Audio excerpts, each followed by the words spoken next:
Tadi mukaddimah. Berikutnya Habib Jindan akan memberikan tausiah kepada kita. Waktu dan tempat dipersilakan kepada.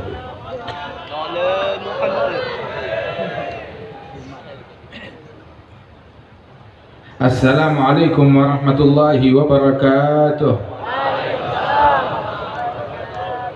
Alhamdulillah, kita bersyukur kepada Allah Subhanahu wa taala pada malam hari ini bersama-sama kita berkumpul dalam cinta karena Allah Subhanahu wa taala. Alangkah indahnya perkumpulan ini. Perkumpulan yang mirip dengan perkumpulan surga insyaallah. Apa cirinya perkumpulan surga? Nggak ada kebencian di majelis tersebut, nggak ada kedengkian di majelis tersebut. Itu ciri perkumpulan surga.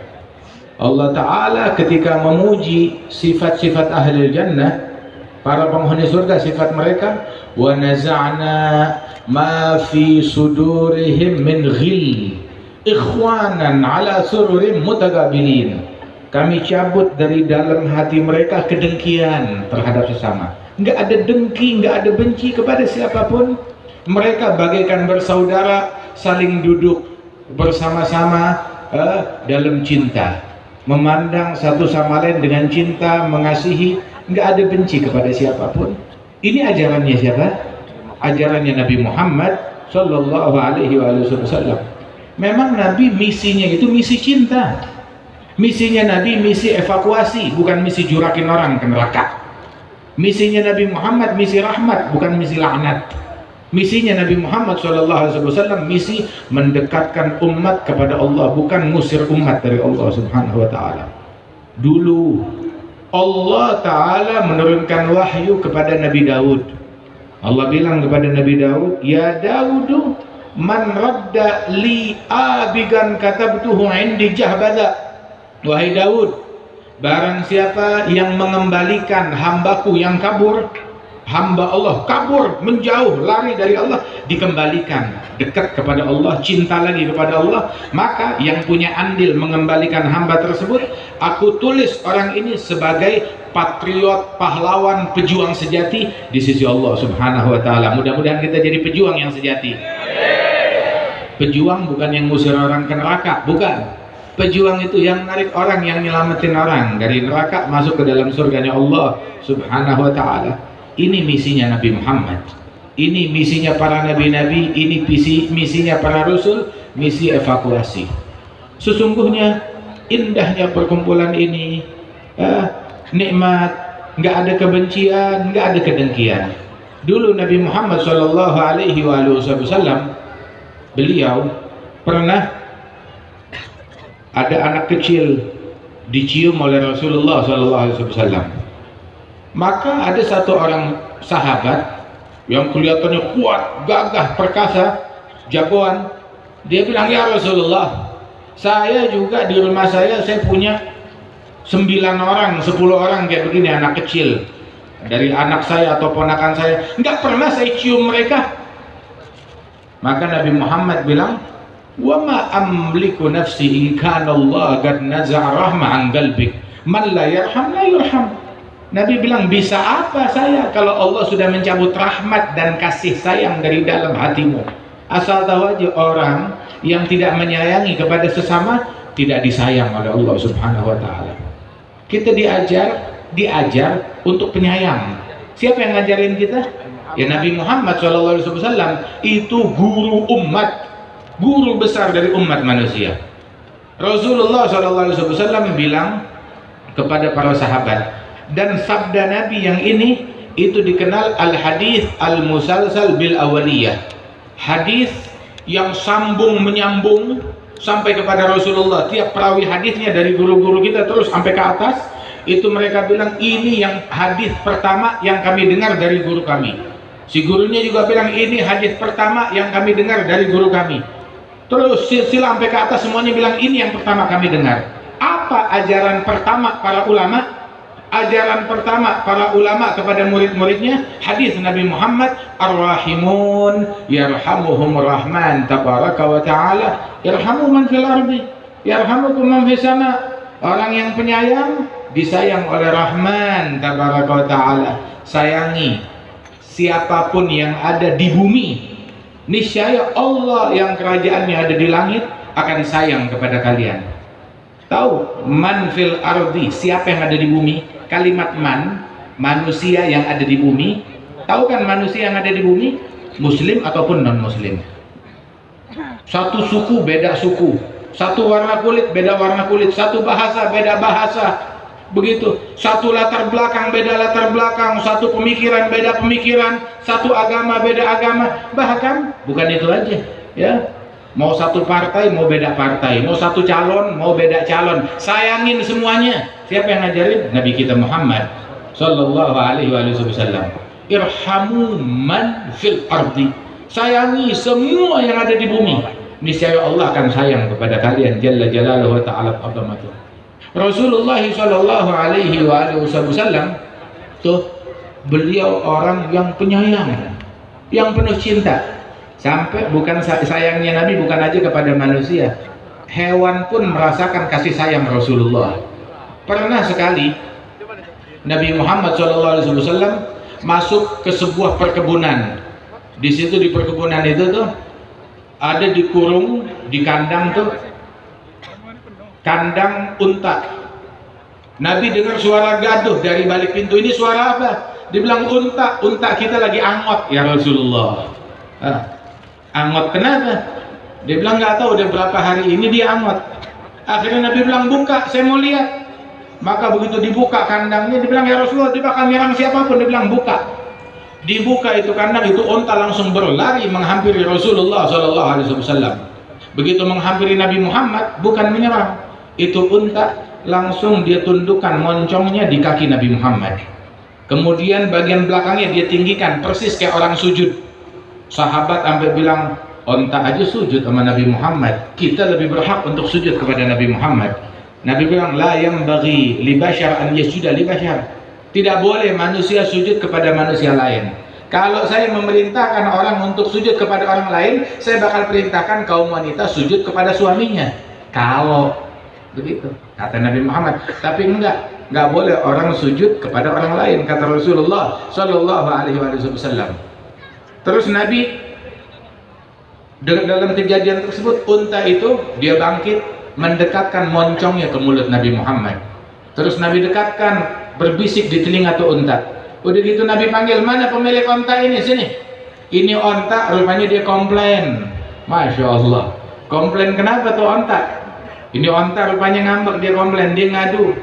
Aduannya tuh, katanya unta ini, dia bilang bahwa dia selama ini dikasih makanan sedikit, dikasih pekerjaan banyak, nggak imbang antara makanan sama kerjaan. Banyak dibebani pekerjaan, akan tetapi nggak dikasih makan yang mencukupi. Maka itu onta protes demo ontanya. Begitu. Tapi Nabi Muhammad SAW bilang kepada tuh orang ini, onta protes. Maka orang tersebut bilang, ya Rasulullah, betul apa yang dikatakan unta ini. Memang saya tahu, saya teledor ngasih dia makan dan saya bebani dia dengan banyak pekerjaan. Dan mulai sekarang karena dia minta tolong kepada Nabi Muhammad, unta ini nggak perlu bekerja apa-apa, makan aja yang saya berikan. Begitu. Kenapa? Minta tolongnya benar melalui jalur Nabi besar Muhammad sallallahu alaihi wasallam. Alhamdulillah, untung zaman dulu nggak ada orang yang mulutnya usil. Kalau nggak bakal dibilang ontanya syirik tuh. Tawassul sama Nabi Muhammad sallallahu alaihi wasallam. Nggak apa-apa, unta aja melakukan hal yang demikian tersebut. Masya Allah. Bahkan dulu tuh, ini semuanya disebutkan dalam hadits sahihah. Begitu Sayyid Ahmad bin Zaid Dahlan dalam sirahnya menyebutkan, Ghadiyat menyebutkan, begitu juga Bahrak dalam sirahnya menyebutkan. Alhasil dalam banyak riwayat menyebutkan kisah unta ini. Itu dalam kejadian yang lain ada seekor rusa. Nabi lagi berjalan, tahu-tahu dengar suara orang ngasih salam, manggil-manggil. Nabi nengok, nggak ada orangnya. Yang ada seekor rusa yang diikat ke pohon. Rupanya yang ngasih salam, yang manggil-manggil adalah rusa tersebut. Dia manggil Nabi Muhammad sallallahu alaihi wasallam. Jangan heran Sebab di dalam Al-Quran Allah subhanahu wa ta'ala menyebutkan pemahaman Nabi Sulaiman yang berbicara dengan burung. Betul kan? Di dalam Al-Quran Nabi Sulaiman bilang, malila aral hudhudah, kenapa saya nggak lihat burung hudhud, mana dia? Begitu, nggak lama datang hudhud. Saya datang bawa berita apa? Masya Allah, nggak taunya ini hudhud adalah seorang intelijen, detail, dengan fakta yang akurat, membawa berita secara mendetail dan bisa beliau memberikan penyampaian ini hudhud ini, dia berikan penyampaian yang betul, ya, bukan berita palsu, bukan berita hoax yang dia sampaikan. Saya datang dari Sabah. Ada apa? Di Sabah itu ada imra'ah tamlikuhum utiyat min kulli syai' walaha 'arsyun 'azim. Ada wanita yang menjadi raja mereka. Wanita ini memiliki segalanya. Masya Allah. Tahu dari mana hudhud? Dia bilang dia punya segala sesuatu, punya segalanya, punya kekuasaan, punya harta, punya pengikut, punya segalanya. Walaha arsyun azim, punya singgasana, istana singgasana yang besar, yang azim. Berita dari intelijen yang akurat disampaikan secara mendetail. Begitu. Wajadtuha wa qaumaha yasjuduna lisyams min dunillah. Saya dapetin dia dan kaumnya, mereka semua bersujud kepada matahari selain kepada Allah Subhanahu wa taala. Sampai akhirnya dia menyampaikan pemberitaan ini dan membawakan solusinya, bahwasanya harusnya mereka hanya bersujud kepada Allah Subhanahu wa taala. Kemudian ditugaskan untuk bawa surat. Ini semuanya dialog antara Nabi Sulaiman dengan seekor burung. Dan jangan heran kalau terjadi dialog antara Nabi Muhammad dengan hewan dan binatang. Dan kejadian kisah ini ada di dalam Al-Quran. Kisahnya Nabi Sulaiman bicara dengan burung. Kisahnya Nabi Sulaiman mendengar suara semut. Itu semut, komandannya dia panggil, ya wahai naml, udkhulu masakinakum la yahtimannakum Sulaiman wa junuduhu wa hum la yash'urun. Wahai sekalian semut-semut, masuk ke lubang kalian, jangan sampai kalian terinjak oleh Sulaiman dan para pasukannya tanpa mereka sadari. Ini kalam, ucapan yang penuh hikmah, ucapan dari semut yang penuh hikmah. Coba kalau kita yang begitu, mau ini mentang-mentang ini nabi, raja, sombong, menginjak kita sembarangan. Tapi lihat ucapan semut, dia berikan solusi kepada kaumnya, masuk ke tempat kalian, masuk dulu sekarang, ya, jangan dialog, jangan bahas ini itu segala macam. Yang penting sekarang kita perlu bertindak cepat. Udkhulu masakinakum, buruan masuk ke tempat tinggal kalian. La yahtimannakum Sulaiman wa junuduhu, jangan sampai kalian terinjak oleh Sulaiman dan pasukannya.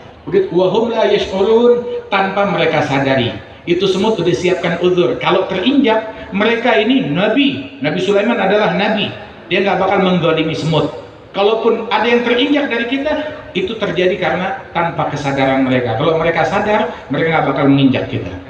Masya Allah, semut aja bisa ngasih uzur kepada manusia. Nah, kita ini harus bisa ngasih uzur kepada muslim lain, kepada orang lain. Jangan kalau melihat ada orang bikin jahat, udah penjahat, nggak ada baiknya, selama-lamanya dia orang jahat. Jangan begitu. Setiap orang yang jahat pasti ada sisi kebaikan yang dia punya. Dan juga, ya maaf-maaf, tiap orang yang dianggap baik, ya belum tentu semuanya baik. Man dzalladzi ma sa'agat wa man lahul husnu faqat. Siapa gerangan yang nggak pernah bikin salah, siapa gerangan yang perbuatannya baik semua, nggak ada. Illa Nabi Muhammad sallallahu alaihi wasallam alladzi alaihi Jibrilu habat, kecuali Nabi Muhammad yang malaikat Jibril datang membawa wahyu kepada Rasulullah sallallahu alaihi wasallam. Intinya Nabi Muhammad sallallahu alaihi wasallam dengar suara, nggak tahunya rusa manggil dia, disamperin oleh Rasulullah. Nggak tahu itu rusa diikat ke pohon. Nggak jauh di pohon yang lain ada seorang rupanya yang menangkap rusa tersebut, lagi tidur siang di situ. Maka Nabi nanya, ada perlu apa wahai rusa? Bilang, ya Rasulullah, saya ini adalah induk rusa, saya baru saja melahirkan anak-anak saya, dan saya masih menyusui mereka, dan mereka masih belum bisa cari makan sendiri. Ini udah tiba waktu makannya mereka, dan saya tertangkap. Saya bingung menguatirkan anak saya. Tolong lepaskan saya untuk saya menyusui anak saya. Saya janji saya bakalan balik. Kamu janji kamu balik? Iya. Ya sudah, dilepaskan oleh Rasulullah. Itu rusa pergi, dan Nabi Muhammad nungguin rusa tersebut. Nungguin terus. Apa Nabi nggak ada kerjaannya? Kurang kerjaan apa Nabi Muhammad? Lah, kerjaan yang terbesar adalah rahmat kepada makhluk Allah. Memang itu profesinya Nabi Muhammad Sallallahu Alaihi Wasallam. Nabi Sulaiman menunjukkan rahmatnya kepada makhluk Allah. Dia berupaya tidak mau nginjak semut. Fatabassama dhahikan min qawliha. Tersenyum dari ucapannya semut tersebut, bilang saya nggak bakalan injak itu semut. Nabi Musa dulu pernah digigit, bukan Nabi Musa, ada ahad Nabi minal anbiya, entah Nabi Musa atau lainnya, dia digigit sama semut. Ketika digigit semut, marah. Itu semutnya berasal dari pohon, itu semuanya pohonnya dan sarang-sarangnya dibakar. Terus Allah Ta'ala tegur, turunkan wahyu. Allah Ta'ala turunkan wahyu kepada Nabi tersebut, halla namlah wahidah. Yang gigit kamu cuma satu semut, kok yang kamu bakar rumahnya kamu pukul rata. Yang salah satu semut, ya kamu hukum satu semut aja. Jangan semuanya sesarang-sarangnya dibakar. Bukan gitu caranya. Ini terhadap semut. Jangan langsung menghakimi semuanya. Yang salah satu kok dihakimin semuanya. Alhasil Nabi Muhammad SAW nungguin itu rusak. Nggak lama setelah dia nyusuin, itu rusak betul, balik. Bilang, ya Rasulullah saya udah selesai, balik. Ketika dia balik, diikat lagi oleh Rasulullah. Waktu diikat lagi ke pohon, yang punya rusa itu, pemburu itu terbangun dari tidurnya. Ngelihat Rasulullah, dia terkejut. Ya Rasulullah, alakah hajah? Ya Rasulullah, apa yang bisa saya bantu? Dia bilang, ini rusa kamu. Iya, saya yang tangkap. Nabi bilang, dia punya anak-anak yang masih dia susui. Kalau kamu mau kebaikan, lepasin dia. Bilang, nah, saya lepaskan ya Rasulullah. Dilepaskan. Siapa yang ngasih syafaat? Nabi Muhammad Sallallahu Alaihi Wasallam. Man tawajjah nahwa babik ma raja' min dzaka khair. Begitu orang kalau udah tawasulnya sama Nabi Muhammad, udah nggak salah jalan, udah benar. Itu dalam hadis sahih. Ada satu orang buta dia datang kepada Rasulullah Sallallahu Alaihi Wasallam. Ya Rasulullah, saya buta. Nabi tawarkan, ya kalau kamu mau, kamu bersabar. Atau kalau kamu mau, ya saya doain biar kamu bisa ngelihat lagi, biar kamu bisa melihat. Dia bilang, ya Rasulullah, doain saya biar bisa ngelihat.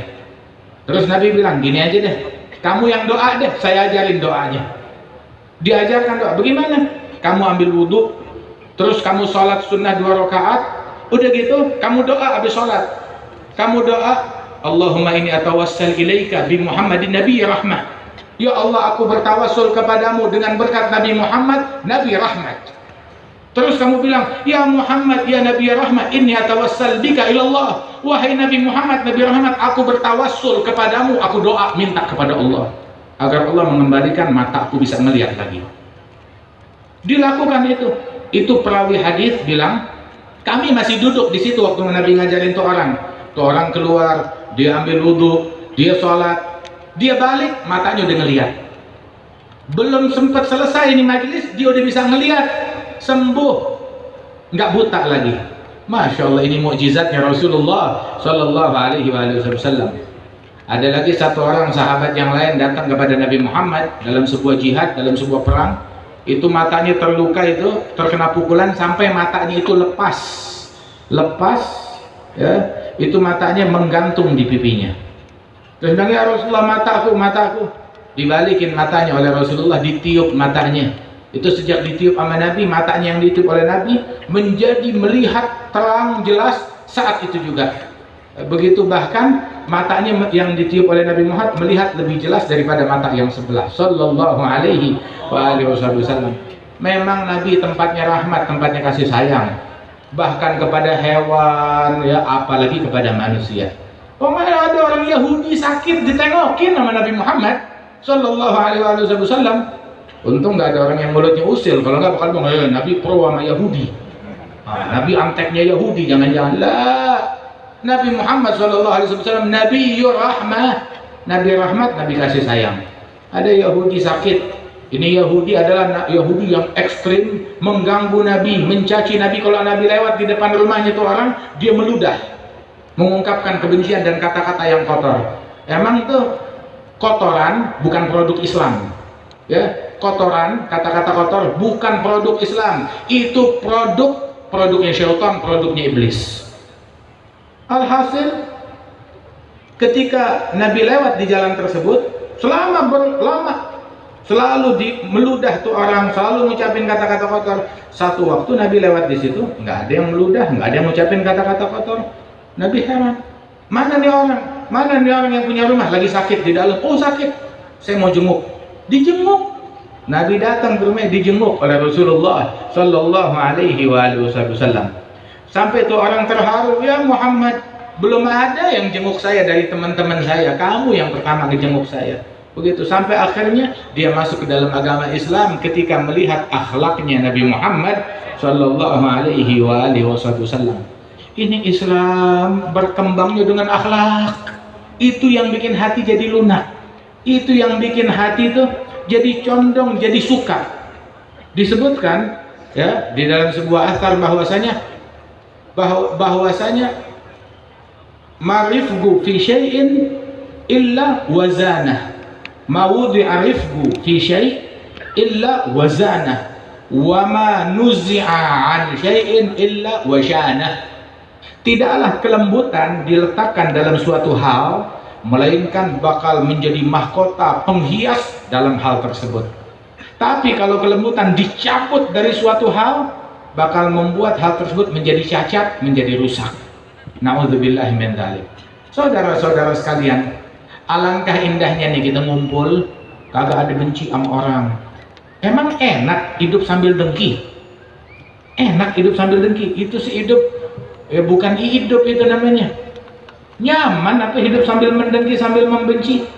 Nggak ada enak, itu bukan kehidupan. Nantinya dibilang bahwasanya al-muhibbin fillah kulla yaumin lahum 'id. Orang-orang yang saling mencintai di jalan Allah tiap hari bagaikan lebaran buat mereka. Ini kita nih duduk begini, senang kan? Kita dengerin Habib Syekh bersolawat, kita ikut solawat, yang dipuji Nabi Muhammad SAW, yang diceritain Nabi Muhammad. Emang maulid tuh begitu, emang majelis tuh begitu, ya nggak disebut tentang keburukan, yang disebut tentang Rasulullah SAW. Ya, soalnya maaf, kadang kita hadir maulid nggak ada nabinya di situ. Nggak ada tentang nabinya, nggak ada sebutan tentang nabinya. Ya ini mah bukan maulid namanya. Begitu. Tahu begini, saya kalau mau dengar politik saya ke DPR. Begitu. Saya kalau mau dengar tentang pasar, tentang ekonomi, saya pergi ke pasar. Kalau saya ke majelis, saya bukan mau dengar dunia, saya mau dengar akhirat. Saya mau dengar tentang Nabi Muhammad Sallallahu Alaihi Wasallam. Saya mau sholawat kepada Rasulullah Sallallahu Alaihi Wasallam. Alhamdulillah di majelis yang disebut semuanya tentang Rasul, tentang aulia, tentang solehin. Kita zikir kepada Allah, kita sholawat kepada Rasulullah.